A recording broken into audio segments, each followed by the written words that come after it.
Welcome to Thought for March the 15th. Our readings today are Leviticus chapter 23, Psalms 128, 129 and 130, and Luke chapter 6. And our thought is, but with you there is forgiveness. Our Psalms and Luke readings today link together in encouraging us to think and live positively so we can more effectively counteract a world that buffets us more than ever with false values. There are times when these greatly affect us and they threaten to be overwhelming. These Psalms provide us with encouragement for the times when the ways of the world around us particularly buffet us and we start to be drawn into its ways. Psalm 130 is an outstanding example. Out of the depths I cry to you, O Lord. Be attentive to the voice of my pleas for mercy. If you, O Lord, should mark iniquities, O Lord, who could stand? But with you there is forgiveness, that you may be feared. Verses 1 to 4. Then the question arises, what counts as iniquities? In the days of Moses and ancient Israel, the people would look to the Ten Commandments. But Jesus, as we read in Luke 6 today, describes Christ-like behaviour as being much more than avoiding bad behaviour like stealing and committing adultery.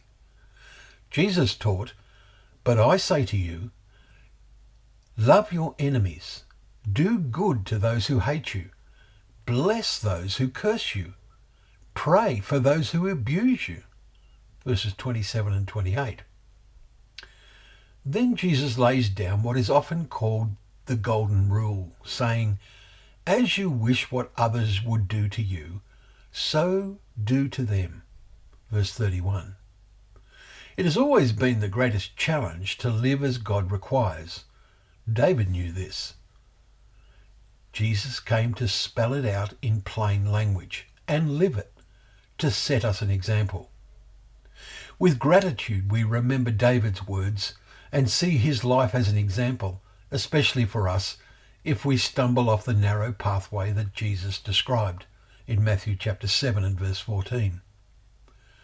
We therefore need more especially to remember David's words that God is feared because with them there is forgiveness. He is not feared because he is an angry God. Rather, he is feared or held in the deepest reverence, it means in this context, because he is a loving God. Tomorrow's Psalm 131 is specifically by David. He writes, O Lord, my heart is not lifted up. I have calmed and quietened my soul like a weaned child with its mother. Like a weaned child is my soul within me. Verses 1 and 2. Can we do the same? Christ is, in one sense, our mother. Let us make sure we have a real and growing relationship with him. Well, thank you very much for joining us for Thought for the Day, where together we can open up the pages of God's Word, remembering that it is a lamp to our feet and a light to our path.